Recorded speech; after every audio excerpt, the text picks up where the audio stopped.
வணக்கம். இது good evening Canada. மீண்டும் மற்றொரு குட் ஈவினிங் கனடா நிகழ்ச்சியினூடாக உங்கள் அனைவரையும் சந்திப்பதில் மிக்க மகிழ்ச்சி. இன்றைய நாள் செப்டம்பர் மாதம் 7ஆம் தேதி புதன்கிழமை. இன்றைய குட் ஈவினிங் கனடா நிகழ்ச்சிக்கு அனுசரணை வழங்கிக் கொண்டிருப்பவர்கள் IP gold and silver house. டொரண்டோவின் தற்போதைய வெப்பநிலை இப்பொழுது 19 பாகை செல்சியஸாக இருக்கின்றது. ஒரு மிதமான காலையே நாங்கள் இந்த வார நாட்களில் அனுபவித்துக் கொண்டிருக்கின்றோம். எனவே இன்றைய குட் ஈவினிங் கனடா நிகழ்ச்சியில் நாங்கள் பார்க்க இருக்கின்ற விடயங்களை மேலோட்டமாக பார்த்து விடலாம்.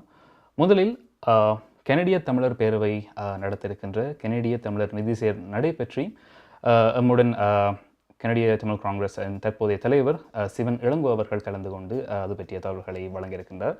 அதனைத் தொடர்ந்து டாப் ஆஃப் தி ஹவர் பகுதியில் கனடிய மத்திய வங்கியின் வட்டி வீத அதிகரிப்பு பற்றி துணை பிரதமர் கிறிஸ்டியா ஃப்ரீலாண்ட் அவர்கள் வழங்கியிருக்கின்ற விடயங்களை பார்க்க இருக்கின்றீர்கள். மற்றும் கனடிய வளம் பகுதியில் தொலைத்தொடர்பு நிறுவனங்களுடன் அவசர செயலிழப்பு ஒப்பந்தம் பற்றி அமைச்சர் பிரான்சுவா-பிலிப் ஷாம்பைன் அவர்கள் வழங்குகின்ற விடயங்களை பார்க்க இருக்கின்றீர்கள். மற்றும் வழமை போல கனடிய செய்திகள், நாணய மாற்று வீதம், கால்நிலை மற்றும் பல முக்கியமான கனடிய செய்திகள் இன்றைய குட் ஈவினிங் கனடா நிகழ்ச்சியில் உங்களுக்காக காத்திருக்கின்றன.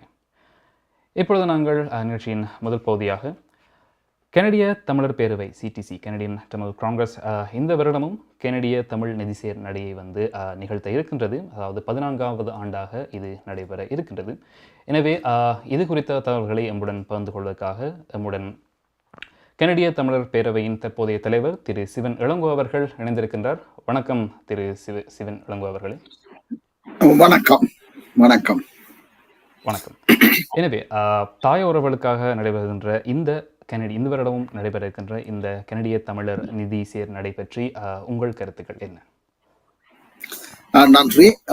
நிச்சயமாக கனடிய தமிழர் பேரவை காலகாலமாக ஒவ்வொரு வருடமும் 14 வருடங்களாக வருடாதோறும் இந்த கனடிய தமிழர் நிதி சேர் நடையை ஒழுங்கு செய்து வருகின்றது.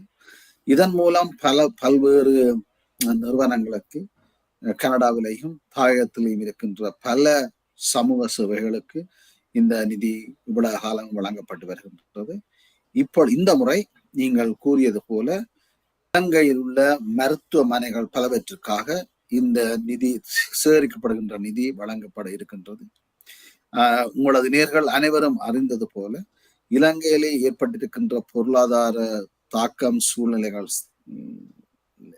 பாதிப்பினால் பல மருத்துவமனைகளில் மருந்து பற்றாக்குறை, மருத்துவம் சம்பந்தமான உபகரணங்கள், மருந்து பற்றாக்குறை என்பவை அவசர தேவையான இந்த மருத்துவத்துக்கு தேவையான மருந்துகள் மிகவும் பற்றாக்குறையாக இருப்பதை நீங்கள் எல்லோரும் நன்கு அறிவீர்கள்.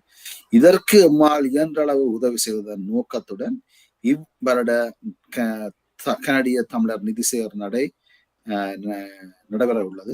இது வருகின்ற செப்டம்பர் மாதம் 11ஆம் தேதி, அதாவது அடுத்த ஞாயிற்றுக்கிழமை செப்டம்பர் 11ஆம் தேதி தாம்சன் மெமோரியல் பார்க், ஸ்காபரோவில் அமைந்துள்ள தாம்சன் மெமோரியல் பார்க்கில் காலை 9 மணிக்கு ஆரம்பமாகி இந்த நிதி சேர் நடை இடம்பெற இருக்கின்றது. இதிலே அனைத்து தமிழ் மக்களும் கலந்து சிறப்பித்து தங்களது ஆதரவையும் அன்பளிப்பையும் வழங்க வேண்டும் என்று மிகவும் அன்புடன் கேட்டுக்கொள்கின்றோம். இந்த நிதி சேர் நடையின் மூலம் கிடைக்கப்பெறுகின்ற அனைத்து பணமும் முழுமையாக இந்த வைத்தியசாலைகளுக்கு அனுப்பி வைக்கப்படும். நாங்கள் கனடாவிலும் இலங்கையிலும் உள்ள மருத்துவர்களுடன் பேசி சில வைத்தியசாலைகளை தெரிவு செய்திருக்கின்றோம். மிக அத்தியாவசிய தேவையில் உள்ள சில வைத்தியசாலைகளை தெரிவு செய்திருக்கின்றோம். அந்த வகையிலே தெல்லிப்பளை கேன்சர் ஹாஸ்பிட்டல்,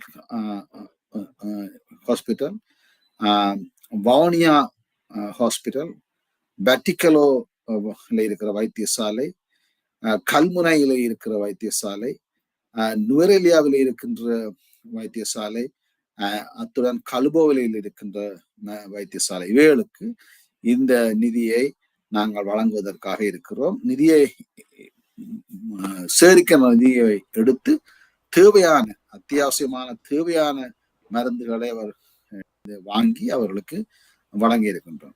இது மிகவும் ஒரு முக்கியமான ஒரு விடயம். இந்த காலப்பகுதியிலே தாயகத்திலே இருக்கின்ற தமிழ் மக்கள் நிறைந்து வாழ்கின்ற இடங்களிலே தான் நாங்கள் இந்த உதவியை வழங்கி இருக்கின்றோம். அதனுடைய இதில் எல்லோரும் இணைந்து தங்களால் இயலுமான உதவியை செய்யுமாறு உங்களது நேர்கள் அனைவரையும் இந்த சந்தர்ப்பத்தில் மிகவும் அன்புடன் நாங்கள் கேட்டுக்கொள்கின்றோம். இது பற்றிய மேலதிக விவரங்களை கனடிய தமிழர் பேரவையின் முகநூலிலே பெற்றுக்கொள்ளக்கூடியதாக இருக்கும். அல்லது கனடிய தமிழர் பேரவையுடன் தொடர்பு கொள்வதன் மூலம் 416-2400-0078 என்ற இலக்கத்துக்கு தொலைபேசி அழைப்பதன் மூலம் இதில் நீங்கள் எவ்வாறு பங்கு கொள்ள முடியும், எவ்வாறு இணைந்து செயற்பட முடியும், எவ்வாறு இதற்கான அன்பளிப்பை வழங்க முடியும் என்ற விடயங்களை நீங்கள் பெற்றுக்கொள்ளக்கூடியதாக இருக்கும். அத்துடன் நாங்கள் இதற்காக ஒரு கோஃபண்ட் பேஜை உருவாக்கி இருக்கின்றோம். அந்த கனடிய தமிழர் பேரவையின் முகநூலிலே இந்த கோஃபண்ட் பேஜினது லிங்க் இணைப்பு வழங்கப்பட்டிருக்கின்றது. அங்கே சென்று அந்த இணைப்பை அமர்த்துவதன் மூலம் நீங்கள் உங்களது அன்பளிப்புகளை உங்களது கிரெடிட் கார்டுகளை பயன்படுத்தி வழங்கக்கூடியதாக இருக்கும். அவ்வாறு வழங்குகின்ற போது உடனடியாகவே அதற்கான ரிசீட், அதற்கான சீட்டு உங்களுக்கு இமெயில் மூலம் வந்தடையும். மற்றவர்கள் அந்த இணையதளத்தின் மூலமாக அன்பளிப்பை செய்ய முடியாதவர்கள் அங்கு தொம்சன் மெமோரியல் பார்க்கிலே இந்த நிதி சேர் நடை நடைபெறுகின்ற பொழுது, அதாவது வருகின்ற ஞாயிற்றுக்கிழமை செப்டம்பர் 11ஆம் தேதி காலை 9 மணிக்கு அங்கே வந்து அங்கேயும் இந்த அன்பளிப்பை வழங்கக்கூடியதாக இருக்கும். அது மட்டுமல்லாது கனடிய தமிழர் பேரவையோட தொடர்பு கொள்வதன் மூலம் இந்த அன்பளிப்பை நீங்கள் வழங்கக்கூடியதாக இருக்கும் என்பதை இந்த சந்தர்ப்பத்திலே நான் கூற விரும்புகின்றேன். இது மீண்டும் ஒரு முறை, இது இலங்கையிலே எமது மக்கள் இந்த பொருளாதார தாக்கத்தினால் மிகவும் கஷ்டப்படுகின்றார்கள். அவர்களுக்கான மருத்துவ தேவைகள் மிகவும் அதிகமாக இருக்கின்றது. அவசரமான தேவைகளுக்கு கூட இந்த மருந்துகள், மருத்துவ விடயங்கள் அங்கே இப்பொழுது வாங்க முடியா இருக்கின்றது. அந்த சந்தர்ப்பத்திலே தான் இந்த நிதியை நாங்கள் திரட்டி இதன் மூலம் வருகின்ற பணத்தின் மூலம் அந்த மருந்துகளை வாங்கி அவர்களுக்கு, இந்த வைத்தியசாலைகளுக்கு நாங்கள் வழங்கி இருக்கின்றோம். இந்த நற்பணியில் உங்களது நேர்கள் அனைவரும் இணைந்து செயல்பட வேண்டும் என்று மிகவும் அன்புடன் கேட்டுக்கொள்கின்றேன்.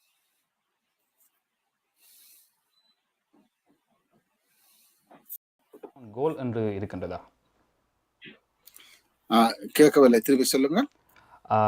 இந்த நிதி சேகரிப்புக்கான இந்த அமௌண்ட்ல, அதாவது நீங்கள் சேகரிக்கப்பட்ட அந்த பணத்துக்கு ஒரு கோல், அதாவது டார்கெட் இருக்கின்றது, எவ்வளவு பணம் சேர வேண்டும் என்று நீங்கள் எதிர்பார்க்கின்றீர்களா? நிச்சயமாக நாங்கள் $50,000 இதன் மூலம் சேர்க்கலாம் என்று ஒரு கோல், ஒரு டார்கெட்டை நாங்கள் வைத்திருக்கின்றோம். அது நீங்கள் இப்போது இணையதளத்தில் உங்களது செய்தியில் பார்ப்பது போல $11,734 சேகரித்து விட்டோம். இவை அனைத்தும் இந்த இணையதளத்தினூடாக வழங்கப்பட்டவை. மீண்டும் ஒரு முறை நாங்கள் இந்த அன்பளிப்பை இலகுவாக்குவதற்காக முகநூலிலே கோஃபண்ட் ஒரு பேஜை உருவாக்கி இருக்கின்றோம். அந்த லிங்கை நீங்கள் அமர்த்துவதன் மூலம், முகநூலுக்கு சென்று அதை அமர்த்துவதன் மூலம் இந்த உங்களது கிரெடிட் கார்டை பயன்படுத்தி இந்த அன்பளிப்பை நீங்கள் வழங்கக்கூடியதாக இருக்கும். அவ்வாறு செய்கின்ற போது உடனடியாக இமெயிலின் மூலம் அதற்கான சீட்டு, ரிசீட் உங்களுக்கு வந்து சேரும். அவருடைய இந்த நற்பணியில் நீங்கள் அனைவரும் இணைந்து ஆதரவு அளிக்குமாறு மிகவும் அன்புடன் கேட்டுக்கொள்கின்றோம். இது பற்றிய ஏதாவது கேள்விகள், மேலதிக விவரங்கள் இருக்குமே ஆனால் கனடிய தமிழர் பேரவையுடன் தயவு செய்து தொடர்பு கொள்ளுங்கள். 416-2400-0078 என்ற தொலைபேசி இலக்கத்திற்கு அழைப்பதன் மூலம் எங்களுடன் தொடர்பு கொள்ள முடியும். நிச்சயமாக நன்றி அந்த தகவலை பகிர்ந்து கொண்டதற்காக. எனவே நிச்சயமாக இந்த கனடிய தமிழர் நிதி சேர் நடையில் வந்து கனடிய தமிழர்கள் அனைவரும் வந்து இதில் பங்கு கொள்வார்கள். நேரடியாகவும் சரி, அவர்களால் இயல்பானவரை அந்த இணையதளத்தினூடாக கூட தமது பங்களிப்பை வழங்குவார்கள் என்று எதிர்பார்க்கின்றோம். எனவே நன்றி திரு சிவன் இளங்கோ அவர்களே, எங்களுடன் இணைந்து கொண்டமைக்காக. நன்றி, வணக்கம். எனவே வருகின்ற செப்டம்பர் 11ஆம் தேதி 9 மணிக்கு ஸ்காப்ரோவில் இருக்கின்ற தாம்சன் பார்க்கிலே வந்து இந்த கனடிய தமிழர் நிதி சேர் நடை வந்து ஆரம்பமாகின்றது. கனடிய தமிழர் பேரவை நடத்துகின்ற 14வது நடையாக இது அமைகின்றது. எனவே இதை பார்க்கின்ற அனைவரும் வந்து இதில் பங்கு கொள்ளுமாறும் நாங்கள் குட் ஈவினிங் கனடா சார்பாக கேட்டுக்கொள்கின்றோம். ஒரு சிறிய இடைவேளைக்கு பிறகு நாங்கள் தொடர்ந்து நிகழ்ச்சியில் இணைந்து கொள்ளலாம். மார்க்கம் நகரில் உங்கள் அனைத்து தங்க நகை தேவைகளுக்கும் IP gold and silver house நவீன டிசைன் தங்க ஆபரணங்களை குறைந்த விலையில் பெற்றுக் கொள்ளவும், உங்கள் பழைய நகைகளை கொடுத்து புதுப்பித்துக் கொள்ளவும் IP gold and silver house. உங்கள் நகைகள் எந்த தரத்தில் உள்ளது என்று இன்றே பரிசோதித்து அறிந்து கொள்ளுங்கள். தங்கம், வெள்ளி, டைமண்ட் என அனைத்தையும் பெற்றிட தரமான நிறுவனம் IP gold and silver house. Markham and Steel சந்திப்பு கருகில் இன்றே அழையுங்கள். நகை வாங்க நல்ல நேரம். IP gold and silver house. 20 வருடங்களுக்கு மேலான சேவை, 600க்கும் அதிகமான முகவர்கள், கனடாவின் முன்னணி 5 நிறுவனங்களில் ஒன்று, தமிழர்கள் பெருமை கொள்ளும் ஒரே நிறுவனம் home life future realty Inc. Brokerage Selva Vetrivel.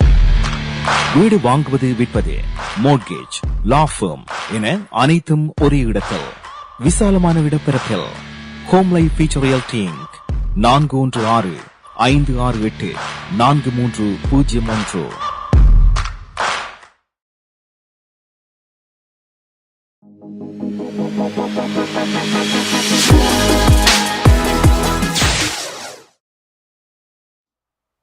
Toronto நேரம் 9:18 நேர்கள் குட் ஈவினிங் கனடா நிகழ்ச்சியோடு இணைந்திருக்கின்றீர்கள். இன்றைய நிகழ்ச்சியை உங்களுக்கு வழங்கி கொண்டிருப்பவர்கள் IP gold and silver house. இப்பொழுது நாங்கள் டாப் ஆஃப் தி இயர் பகுதிக்குள் நுழைகின்றோம். டாப் ஆஃப் தி இயர் பகுதியில் கனடிய மத்திய வங்கியின் வட்டி விகித அதிகரிப்பு பற்றி துணை பிரதமர் கிறிஸ்டியா ஃப்ரீலாண்ட் அவர்கள் வழங்கியிருக்கின்ற விடயங்களை பார்க்க இருக்கின்றோம். இன்றைய தினம் வான்கூவரில் வந்து செய்தியாளர்களை 3வது நாளாக லிபரல் கேபினட் ரிட்ரீட்டில் வந்து சந்தித்த பிரதமரும் துணை பிரதமரும் நிதியமைச்சருமான கிறிஸ்டியா ஃப்ரீலாண்ட் அவர்கள் அவரிடம் வந்து அதிகரித்து வரும் வாழ்க்கை செலவை நிவர்த்தி செய்கின்ற நடவடிக்கைகள் குறித்த கேள்விகள் எழுப்பப்பட்டது. அதே நேரம் தற்சமயம் இந்த வட்டி வீத அதிகரிப்பு பற்றியும் அவரிடம் கேட்கப்பட்டது என்பதும் குறிப்பிடத்தக்க விஷயம். இதில் கனடிய மத்திய வங்கி தனது முக்கிய வட்டி வீதத்தை 75 அடிப்படை புள்ளிகளால் இன்றைய தினம் உயர்த்தியிருக்கிறது என்பதும் இன்றைய ஒரு பேசுபொருளாக மாறியிருக்கின்றது. இதன் மூலம் 2.5% தற்பொழுது 3.25% முக்கிய வட்டி விகிதம் வந்து அதிகரித்திருக்கின்றது. இந்த ஆண்டு 5வது முறையாக இந்த முக்கிய வட்டி விகிதத்தை அதிகரித்திருக்கிறார்கள் என்பதும் வந்து குறிப்பிடத்தக்க விடயமாக இருக்கின்றது. இதுக்கு குறிப்பிட்ட முக்கிய காரணமாக நிச்சயமாக இந்த பணவீக்கத்துடன் தொடங்கி அதே நேரம் உக்ரைனில் ஏற்பட்டிருக்கின்ற இந்த யுத்த நிலைமை மற்றும்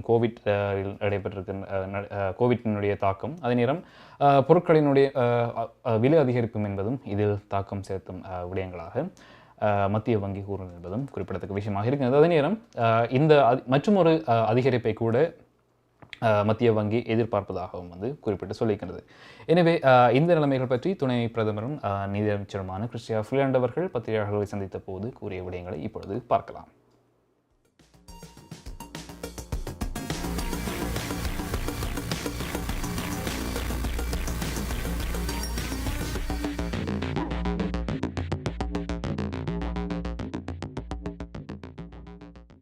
Deputy Prime Minister, I wonder if we could get your reaction to the Bank of Canada's interest rate hike. And I know you've resisted specific cost of living measures to this point, pointing to the affordability package in your budget.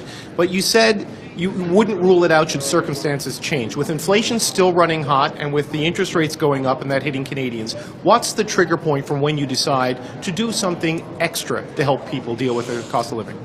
Look, it's a very important question and something the Prime Minister and I have devoted a lot of time to talking about with each other and with our teams over the summer, and something we'll be talking about with Cabinet colleagues today and tomorrow. This has been a very important summer for me because really for the first time since COVID hit, I've had the chance to get out in the country and talk to a lot of Canadians.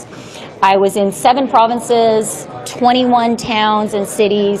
I talked to farmers, miners, skilled tradespeople, IT entrepreneurs, daycare workers, lots and lots of people. And it was really important for me to get that kind of direct fingertip feel of what is happening in the Canadian economy and what Canadians are feeling and thinking. And if I were still a reporter, the headline of my story would be, Canadians are working hard Canadians have real confidence in the long term for our country, real optimism in our country's long term. Canadians really understand that we have a lot of jobs in the country right now, and Canadians also understand the challenges with the cost of living. When it comes to our government's approach, we are going to continue to take a balanced and careful approach as we have done all of this year. So we understand that the most vulnerable in our society need to be supported. That has been our government's approach since day one, since we formed government in 2015.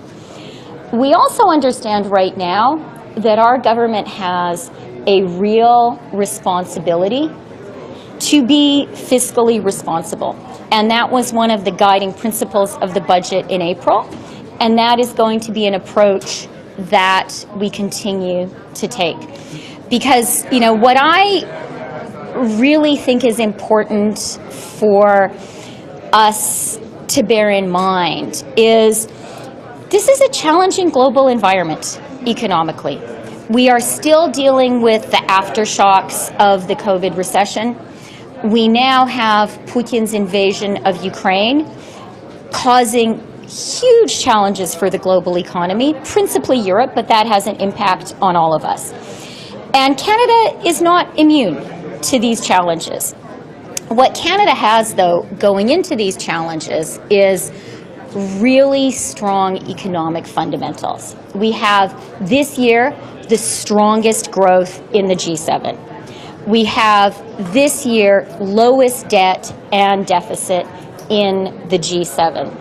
And inflation is elevated in Canada, but compared to our peer countries, it's lower. Inflation in Canada is lower than in the UK, in the US, in Germany, in the Eurozone. And I think all of us were pleased to see the July number receding a little bit from the June number. So I don't want to understate the challenge ahead, but I do want us, as we go into it, to also, as a country, have the confidence that comes from the strength of our foundations. But it sounds like you're telling Canadians they're just going to have to ride it out. Is that what we should infer from your answer? No, that no, there's I no didn't. specific measures to help them beyond what was in the budget?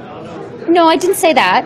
I said that we are constantly looking. We're going to continue to do that. I think that's going to be a very important subject of our discussions today and tomorrow. Darshini Legal Services Professional Cooperation, Traffic Tickets, Landlord, Tenant Board தொடர்பான விடயங்கள், Employment Law, Small Claims போன்ற அனைத்து விடயங்களுக்கும் Darshini Legal Services Professional Cooperation சட்ட துணை நிறுவனம் 4163628500. சட்ட ஆலோசனை தேவையாளர்களுக்கு சரியான முறையில் குறைந்த கட்டணத்தில் சிறந்த முறையில் தொழில்முறை சட்ட உதவியை வழங்கும் சட்ட துணை நிறுவனம் Darshini Legal Services Professional Cooperation, Scarborough, Warden and Shepherd சந்திப்பில் Darshini Legal Services.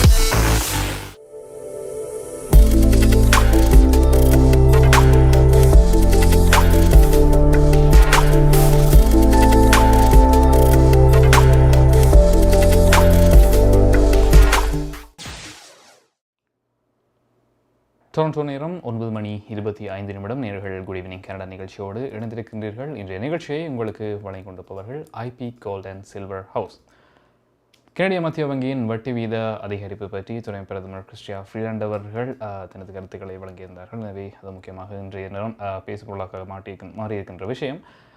இன்றைய தினம் மத்திய வங்கி தனது வட்டி வீதத்தை 75 அடிப்படை புள்ளிகளால் அதிகரித்தது. அதாவது இதன் மூலமாக 2.5% 3.25% இந்த வட்டி வீதம் உயர்வடைந்திருக்கின்றது. எனவே வரும் நாட்களில் மற்றும் ஒரு அதிகரிப்பை கூட நாங்கள் எதிர்கொள்ள இருக்கின்றோம் என்றும் மத்திய வங்கி அறிவித்திருக்கின்றது. குட் ஈவினிங் கனடா நிகழ்ச்சியோடு இணைந்திருக்கின்றீர்கள். அடுத்ததாக நாங்கள் பார்க்க இருப்பது நாணய மாற்று வீதம். அந்த வகையில் இலங்கையை பொறுத்த வரைக்கும் 280 ரூபாய் செல்கின்றது. இந்தியாவை பொறுத்த வரைக்கும் 62 ரூபாய் 50 செல்கின்றன. எனவே கொலம்பியா மணி டிரான்ஸ்ஃபர் வழங்குகின்ற நாணய மாற்று வீதம் இப்பொழுது பார்க்கலாம்.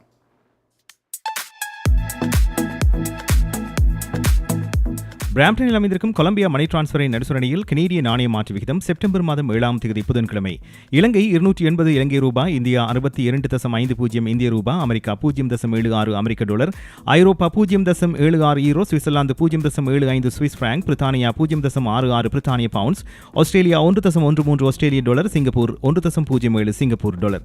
பிராம்டனில் அமைந்திருக்கும் கொலம்பியா மணி டிரான்ஸ்பரின் அனுசரணையில் கனேடிய நாணய மாற்று விகிதம் செப்டம்பர் மாதம் 7ஆம் தேதி புதன்கிழமை. கனடா பிராம்டனில் இருக்கும் பெரிய தமிழர் நிறுவனம் கொலம்பியா. வெட்டிங் இன்விடேஷன் முதல் அனைத்து பிரிண்டிங் தேவைகளுக்கும் கொலம்பியா பிரிண்டிங். நீங்கள் அனுப்பும் பணம் உலகின் எந்த நாடுகளுக்கும் நம்பிக்கையோடு கிடைத்திட கொலம்பியா மணி டிரான்ஸ்பர். திரைப்படங்கள், பாடல்கள், MP3 என அனைத்தும் உடனுக்குடன் பெற்றிட கொலம்பியா வீடியோ. சொன்னா இது ஒரு குட்டி மால் மாதிரி.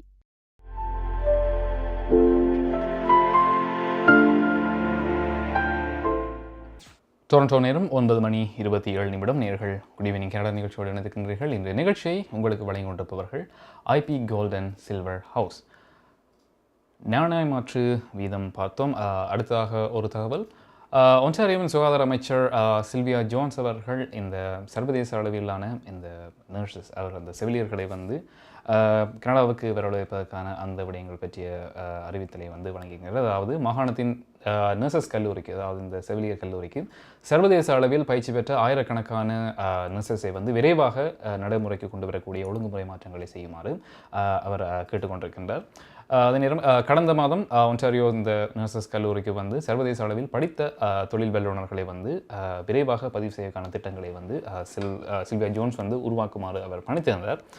அந்த சமயம் இந்த கல்லூரிகளின் முன்மொழிவுகளின் காரணமாக சர்வதேச அளவில் பயிற்சி பெற்ற இந்த செவிலியர்கள் அவர்களுடைய கல்வி மற்றும் பரீட்சை போன்ற விடயங்களை அடிப்படையாக வைத்து அவர்களுடைய பதிவு செயல்முறை அவர்கள் செய்ய ஆரம்பித்திருந்தார்கள். அதே நேரம் தற்காலிகமாக அந்த பதிவு செய்வதில் ஆரம்பித்து வைத்தார்கள் என்பது முக்கியமாக இருந்தது. அந்த வகையில் இதனை இன்னும் மேலும் அதிகரிப்பதற்காகவும் அதனை விரைவாக இதுக்கான சட்டங்களை அமர்த்துமாறும் அவர் கேட்டுக்கொண்டிருக்கின்றார். அதாவது கிட்டத்தட்ட ஒன்டாரியோவில் 5300 பயிற்சி பெறாத செவிலியர்கள் இருக்கின்றார்கள். அவர்கள் விரும்பினால் தமது பணியிடத்திற்கு திரும்புவதற்கு எளிதாக அவர்களுடைய பயிற்சிகளை மேற்கொள்ளக்கூடியதாகவும் இருக்கும். அதே நேரம் அதற்கான சட்டங்களையும் இலகுவாக்கும் வகையிலும் ஜோன்ஸ் கோரியிருந்தார். அதே நேரம் இதற்கான அந்த 3 ஆண்டுகளுக்குள் அவர்கள் இந்த செவிலியர்கள் பணியில் அமர்த்தவர்களுக்கான அந்த பயிற்சிகளை பெற்றிருக்க வேண்டும் என்பதில் அந்த கால அந்த 3 ஆண்டுகளையும் கூட இதனை மாற்றக்கூடியதாக இருக்கும் என்றும் கூட அவர் குறிப்பிட்டு சொல்லியிருந்தார். எனவே இந்த மாற்றங்களினால்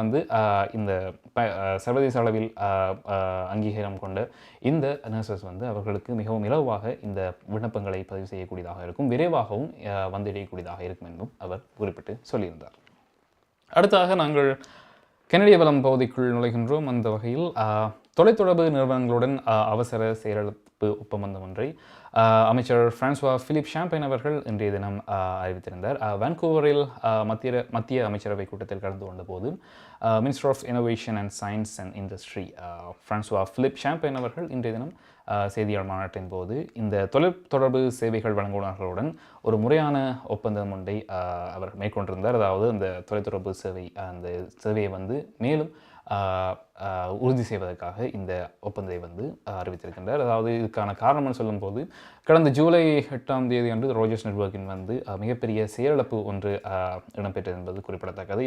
இதற்கு பிறகு இந்த ஒப்பந்தம் வருவதும் குறிப்பிடத்தக்க விஷயமாக இருக்கின்றது. இந்த செயலிழப்பால் மில்லியன் கணக்கான வாடிக்கையாளர்கள், அதாவது செல்ஃபோனாக இருக்கட்டும், அவருடைய மொபைல் நெட்வொர்க்காக இருக்கட்டும் மற்றும் ஹோம் நெட்வொர்க்காக இருக்கட்டும், அது இல்லாமல் இருந்தது. அவர் பெரும் சிக்கல்களை அந்த தினம் எதிர்நோக்கி இருந்தார்கள்.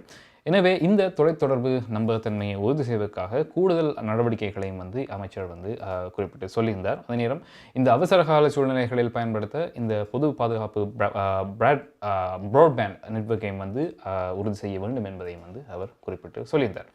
எனவே இது குறித்து அமைச்சர் François-Philippe Champagne அவர்கள் கூறிய விடயங்களை இப்பொழுது பார்க்கலாம்.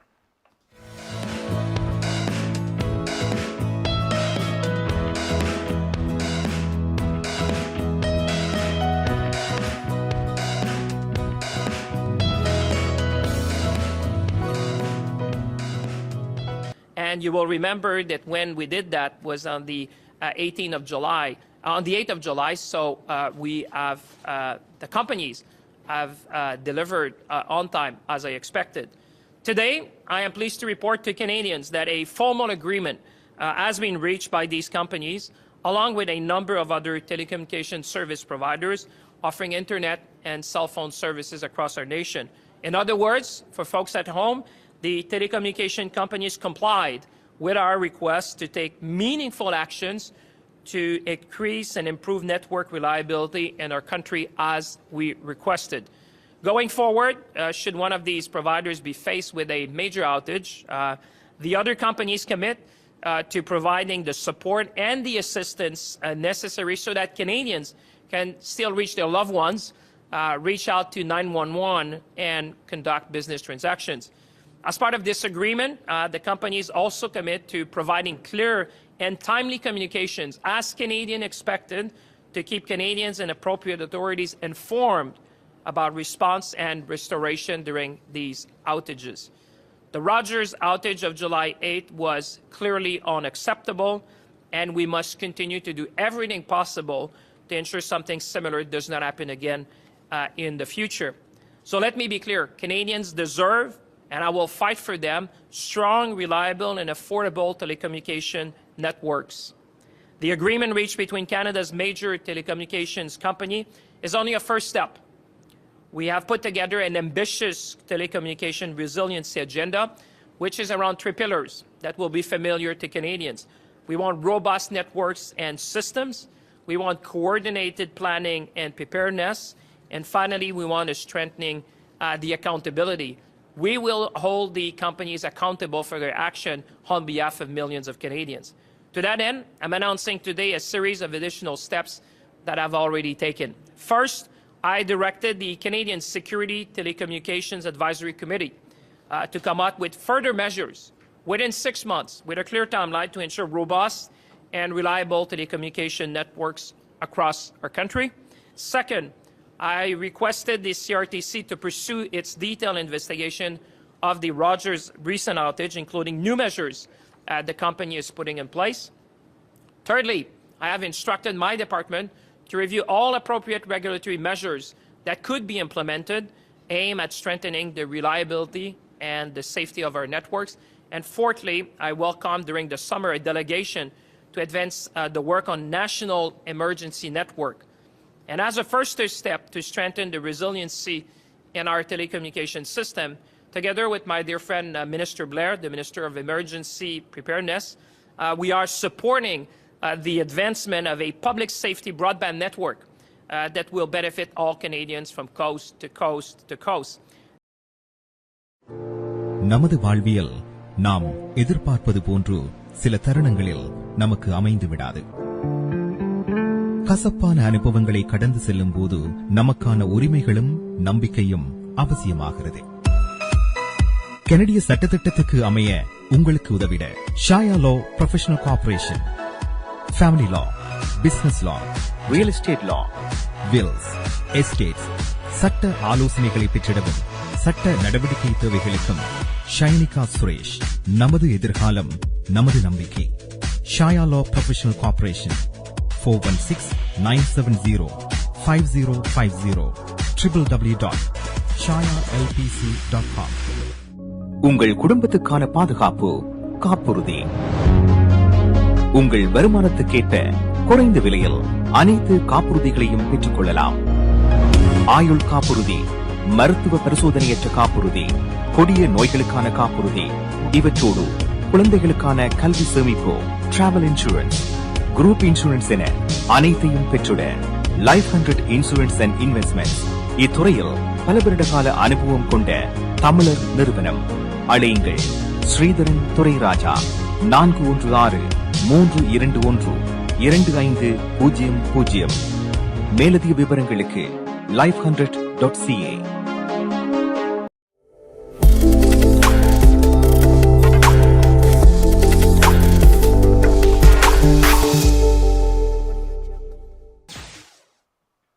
டொரண்டோ நேரம் 9:36. நேர்கள் குட் ஈவினிங் கனடா நிகழ்ச்சியோடு இணைந்திருக்கின்றீர்கள். இந்த நிகழ்ச்சியை உங்களுக்கு வழங்கிக் கொண்டிருப்பவர்கள் IP gold and silver house. தொலைத்தொடர்பு நிறுவனங்களுடன் அவசர சீரழிப்பு ஒப்பந்தம் பற்றி அமைச்சர் François-Philippe Champagne அவர்கள் கூறிய விடயங்களை பார்த்தீர்கள். அந்த வகையில் தொலைத்தொடர்பு நம்பகத்தன்மையை உறுதி செய்வதற்கான கூடுதல் நடவடிக்கைகளையும் அவர் கூறியிருக்கின்றார். அதே நேரம் இந்த அவசரகால சூழ்நிலைகளை அதற்காக பொதுவான ஒரு ப்ராட்பேண்ட் நெட்வொர்க்கை செயல்படுத்த வேண்டும் என்ற தனது கோரிக்கையை அவர் முன்வைத்திருந்தார்.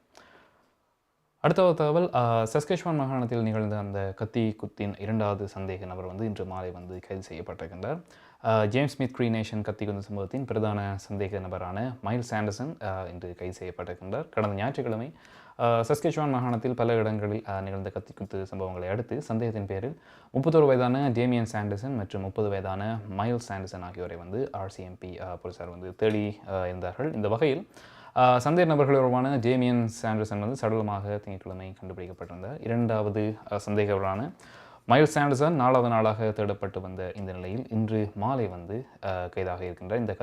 இந்த கத்திக்குத்து தாக்குதலின் விளைவாக 11 பேர் இறந்திருக்கின்றார்கள் என்பதும் மற்றும் 19 பேர் காயமடைந்திருக்கின்றார்கள் என்பதும் குறிப்பிடத்தக்க விடயமாக இருக்கின்றது. அதே நேரம் காயங்களுடன் அனுமதிக்கப்பட்ட 17 பேரில் 10 பேர் தொடர்ந்து மருத்துவமனையில் இருப்பதாக சஸ்கெச்சுவான் சுகாதார ஆணையம் தெரிவித்திருக்கின்றது. இந்த நிலையில் இந்த சந்தேக நபர்களுடனான டேமியன் மைல்ஸ் சாண்டர்சன் அவர்கள் இன்றைய தினம் கைதாக இருக்கின்றனர் என்பதும் இன்றைய தகவலாக வெளியாக இருக்கின்றது.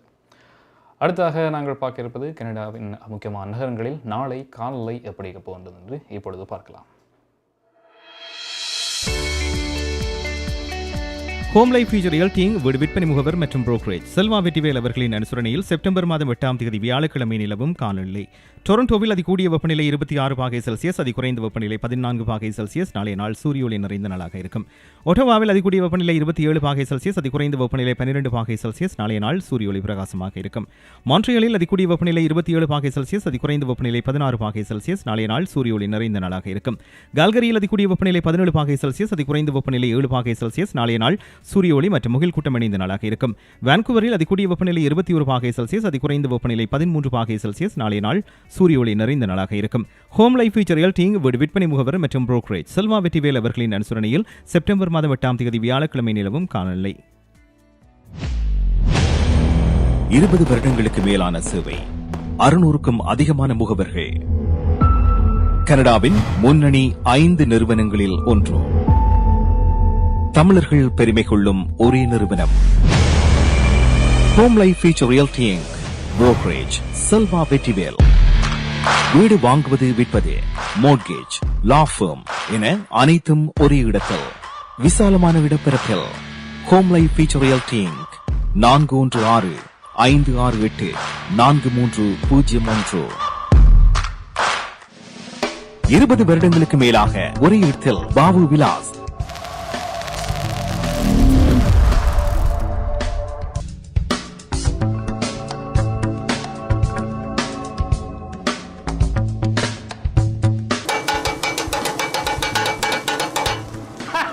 என்ன வாக்குறியாள்?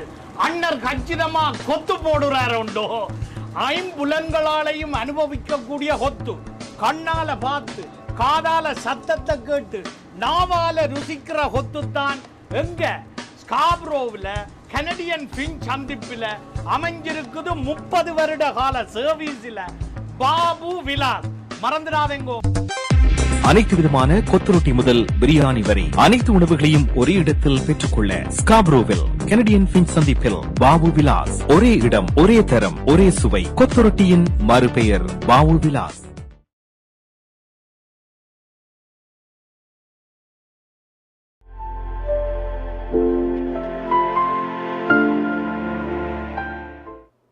டொரண்டோ நேரம் 9:40 நேயர்கள் குட் ஈவினிங் கனடா நிகழ்ச்சியோடு இணைந்திருக்கின்றீர்கள். இன்றைய நிகழ்ச்சியை உங்களுக்கு வழங்கிக் கொண்டிருப்பவர்கள் IP gold and silver house. வானிலை அறிக்கை பார்த்தீர்கள். அடுத்ததாக மற்றும் ஒரு செய்தி, டொரண்டோ ஸ்பீட் கேமராஸ், டொரண்டோவில் இருக்கின்ற அநேகமான இந்த டொரண்டோ ஸ்பீட் கேமராஸில் ஜூன் மற்றும் ஜூலை மாதங்கள் மட்டும் அதிக அளவு இந்த டிக்கெட்ஸ் பதிவாக இருக்கின்றது. இந்த ஆட்டோமேட்டட் ஸ்பீட் கேமரா டொரண்டோவின் பல பாகங்களும் அமைந்திருப்பது உங்களுக்கு தெரிஞ்ச விஷயம். அந்த வகையில் இந்த ஜூன் மற்றும் ஜூலை மாதங்களில் மட்டும் 10% அதிகமான அனைத்து வகையான அந்த டிக்கெட்டுகளும் அதில் பதிவாகி இருக்கின்றது என்பதும் குறிப்பிடத்தக்க விஷயமாக இன்றைய தினம் கூறப்படுகின்றது. அதில் 50 கேமராக்களில் பதிவான இந்த டிக்கெட்ஸ் வந்து பார்க்கும்பொழுது 43,412 டிக்கெட்ஸ் வந்து இந்த 50 கேமராக்கள் வந்து இந்த 2 மாதங்களில் பதிவாகி இருக்கின்றன. அதில் 4,539 டிக்கெட்ஸ் வந்து பார்க்கும்பொழுது Parkside Drive, south of Algonquin Avenue மற்றும் ஹை பார்க் ஏரியாவில் அமைந்திருக்கின்ற இடங்களில் வந்து இந்த எண்ணிக்கையில் வந்து அதாவது 4,539 டிக்கெட்ஸ் வந்து இதில் பதிவாகி இருக்கின்றன. அதே நேரம் குறிப்பாக இந்த பாதுகாப்பு தேவைகள் அதிகமாக இருக்கின்ற பகுதியில் வந்து சமயம் அதனை fifth set of community safe zones என்று கூறுகின்றார்கள். அந்த பகுதிகளிலும் கூட இந்த பதிவு செய்யப்பட்ட டிக்கெட்ஸ் வந்து அதிகமாக இருக்கின்றது. அதே நேரம் அதில் பதிவு செய்யப்பட்ட வேகத்தினுடைய அளவும் வந்து அதிகமாகவும் இருக்கின்றது. அதனுடைய இந்த டிக்கெட்டுகளுடைய அபராதம் வந்து அதிகமாக இருப்பது என்பதும் குறிப்பிடத்தக்க விடயமாக இருக்கின்றது. எனவே ஜூன் மாதத்தில் மட்டும் அந்த ரிப்பீட்டட் ஆஃபெண்டர்ஸ், அதாவது மீண்டும் மீண்டும் அந்த டிக்கெட்டுக்கு வாங்குபவர்கள் பார்க்கும்போது கிட்டத்தட்ட 1,656 பேர் வந்து ரிப்பீட்டட் ஆஃபெண்டர்ஸாக இருக்கின்றது என்பதையும் இந்த தரவு காட்டுகின்றது. அது யோக் சென்ட்ரல் பகுதியில் வந்து இதுக்கான பதிவுகள் இருக்கின்றன. மற்றும் ஜூலை மாதத்துடன் பார்க்கும்பொழுது 890 ரிப்பீட் ஆஃபெண்டர்ஸ் வந்து பதிவாக இருக்கின்றார்கள். இது ஃபோர்ட் யோக் ஏரியாவில், அதாவது ஸ்பெரேனா ஃபோர்ட் யோக் ஏரியாவில் வந்து இந்த டிக்கெட்ஸும் பதிவாகின்றன. இதில் ஒரு ஓட்டுநர் மட்டும் 10 டிக்கெட்டுகளை பெற்றுகிறார் என்பதும் குறிப்பிடத்தக்க விஷயமாக இருக்கின்றது. எனவே வரும் காலங்களில் இந்த டிக்கெட்ஸுடைய எண்ணிக்கை குறைவடைகின்றதா இல்லை அதிகரிக்கின்றதா என்பதை நாங்கள் பொறுத்திருந்து பார்க்கலாம். அடுத்ததாக நாங்கள் குட் ஈவினிங் கனடா நிகழ்ச்சியில் பார்க்க இருப்பது கனடிய செய்திகளை வழங்குகின்றார் PS சுதாகரன். நீங்கள் கனடாவா அல்லது கனடா நாட்டில் என்ன நடக்கிறது தெரிந்து கொள்ள வேண்டுமா? கனடிய செய்திகள், தகவல்களை தமிழில் குறுகிய நேரத்தில் அறிந்து கொள்ள திங்கள் முதல் வெள்ளி வரை இரவு 9 மணிக்கு good evening Canada IPTV, Facebook, YouTube, WhatsApp போன்ற சமூக வலைத்தளங்களோடாக நேரடியாக அறிந்து கொள்ளுங்கள். வியாபாரத்துக்கு அழகு விளம்பரம். உங்கள் விளம்பரங்களும் எமது நிகழ்ச்சியில் இடம்பெற்று பல நூற்றுக்கணக்கான வாடிக்கையாளர்களை சென்றடைய எம்மை தொடர்பு கொள்ளுங்கள். Good evening Canada. 100% கனடிய செய்திகள், தகவல்களை தமிழில் அறிந்து கொள்ள பார்க்க தவறாதீர்கள். Good evening Canada.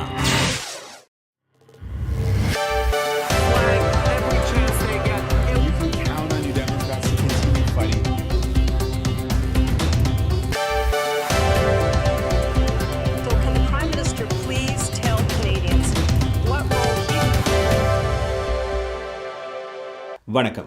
இன்று செப்டம்பர் மாதம் 7ஆம் தேதி புதன்கிழமை. IP gold and silver house ஆதரவில் குட் ஈவினிங் canada.com, தேசியம்நேஷன்.com ஆகிய இணையதளங்களின் இன்றைய கனேடிய செய்திகள். செய்தி தொகுப்பு தேசியம் சஞ்சிகை குழுமம். கனேடிய மத்திய வங்கி தனது முக்கிய வட்டி விகிதத்தை 75 அடிப்படை புள்ளிகளால் இன்று உயர்த்தியுள்ளது. இதன் மூலம் 2.5% இருந்து 3.25% முக்கிய வட்டி விகிதம் அதிகரிக்கின்றது. இந்த ஆண்டு 5வது முறையாக முக்கிய வட்டி விகிதத்தை மத்திய வங்கி அதிகரித்துள்ளது. பணவீக்கத்துடன் வங்கி தொடர்ந்தும் போராடி வரும் நிலையில் இன்றைய வட்டி விகித அதிகரிப்பு வெளியாகியுள்ளது. உக்ரைன் யுத்தம், கோவிட், கொந்தளிப்பான பொருட்களின் விலைகள் ஆகியவை பணவீக்கத்தின் முக்கிய இயக்கிகள் என மத்திய வங்கி கூறுகின்றது. இந்த நிலையில் விரைவில் மற்றொரு அதிகரிப்பை மத்திய வங்கி எதிர்பார்க்கின்றது. சஸ்கெச்சுவான் மாகாணத்தில் நிகழ்ந்த கத்திக்குத்தின் 2வது சந்தேக நபர் இன்று மாலை கைது செய்யப்பட்டுள்ளார். ஜேம்ஸ் ஸ்மித் க்ரீ நேஷன் கத்திக்குத்து சம்பவத்தின் பிரதான சந்தேக நபரான மைல்ஸ் சாண்டர்சன் கைது செய்யப்பட்டுள்ளார். கடந்த ஞாயிற்றுக்கிழமை சஸ்கெச்சுவான் மாகாணத்தில் பல இடங்களில் நிகழ்ந்த கத்திக்குத்து சம்பவங்களை அடுத்து சந்தேகத்தின் பேரில் 31 வயதான டேமியன் சாண்டர்சன், 30 வயதான மைல்ஸ் சாண்டர்சன் ஆகியோரை RCMP தேடி வந்தது. இந்த நிலையில் சந்தேக நபர்களில் ஒருவரான டேமியன் சாண்டர்சன் சடலமாக திங்கட்கிழமை கண்டுபிடிக்கப்பட்டார். 2வது சந்தேக நபரான மைல்ஸ் சாண்டர்சன் 4வது நாளாக தேடப்பட்டு வந்த நிலையில் இன்று மாலை கைதாகியுள்ளார். இந்த கத்திக்குத்து தாக்குதலின் விளைவாக 11 பேர் இறந்துள்ளார்கள், 19 பேர் காயமடைந்துள்ளார்கள். காயங்களுடன் அனுமதிக்கப்பட்ட 17 பேரில் 10 பேர் தொடர்ந்து மருத்துவமனையில் இருப்பதாக சஸ்கெச்சுவான் சுகாதார ஆணையகம் இன்று தெரிவித்திருக்கிறது. கன்சர்வேட்டிவ் கட்சியின் தலைமை போட்டிக்கான வாக்களிப்பு முடிவடைந்திருக்கிறது. கட்சியின் புதிய தலைவர் எதிர்வரும் சனிக்கிழமை ஒட்டோவாவில் அறிவிக்கப்படவுள்ளார். கட்சியின் தலைமை வேட்பாளர் வாக்குச்சீட்டுகளை நேற்று மாலை 5 மணிக்குள் பெற வேண்டும் என்பது கட்சியின் முடிவாக இருந்தது. இதன் மூலம் வாக்குச்சீட்டுகளை சரிபார்த்து கணக்கிட்டு இந்த வார இறுதியில் புதிய தலைவர் அறிவிக்கப்படுவார். 5 போட்டியாளர்களில் தனது அடுத்த நிரந்தர தலைவரை தேர்ந்தெடுக்க தரவரிசை வாக்குச்சீட்டு முறையை கட்சி பயன்படுத்துகிறது. Pierre Poilievre, Jean Charest, Leslyn Lewis, Scott Aitchison, Roman Baber ஆகியோர் கன்சர்வேட்டிவ் கட்சியின் தலைமை பதவிக்கு போட்டியிடுகின்றனர். பாலியல் குற்றச்சாட்டுகளின் அடிப்படையில் தமிழர் ஒருவர் ஹால்டன் பிராந்திய காவல்துறையினரால் கைது செய்யப்பட்டிருக்கின்றார். பெர்லிங்டன் நகரைச் சேர்ந்த 23 வயதான சுகிரன் ஸ்ரீதரன் மீது இந்த குற்றச்சாட்டு பதிவாகியுள்ளது. உயர்நிலை பாடசாலைக்கு அருகில் பாலியல் குற்றங்களை செய்ததாக கூறப்படும் பின்னணியில் நேற்று மாலை இவர் கைது செய்யப்பட்டு குற்றம் சாட்டப்பட்டிருக்கின்றார். பாடசாலை மாணவிகளை பாலியல் ரீதியாக தூண்டியது உட்பட இவர் மீது குற்றச்சாட்டுக்களை காவல்துறையினர் பதிவு செய்திருக்கின்றார்கள். IP gold and silver house ஆதரவிலான இன்றைய கனேடிய செய்திகள் நிறைவு பெறுகின்றன. எமது செய்தி தொகுப்பு வார நாட்களில் இரவு எமது யூடியூப் சேனலில் பதிவேற்றப்படும். மீண்டும் நாளை சந்திப்போம். நன்றி, வணக்கம்.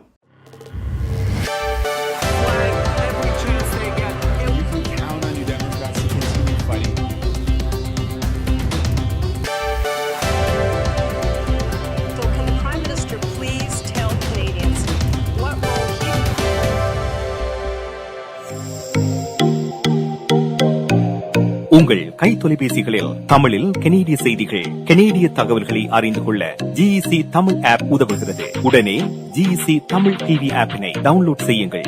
ஆண்ட்ராய்டு, iOS ஆகிய தளங்களில் இப்பொழுதே நீங்கள் டவுன்லோட் செய்து கொள்ளலாம். கனடா நாட்டின் செய்திகள், தகவல்கள் தினமும் அறிந்து கொள்வதோடு உங்கள் விளம்பரங்களும் பல நூற்றுக்கணக்கான பார்வையாளர்களை சென்றடைய GEC தமிழ் டிவி.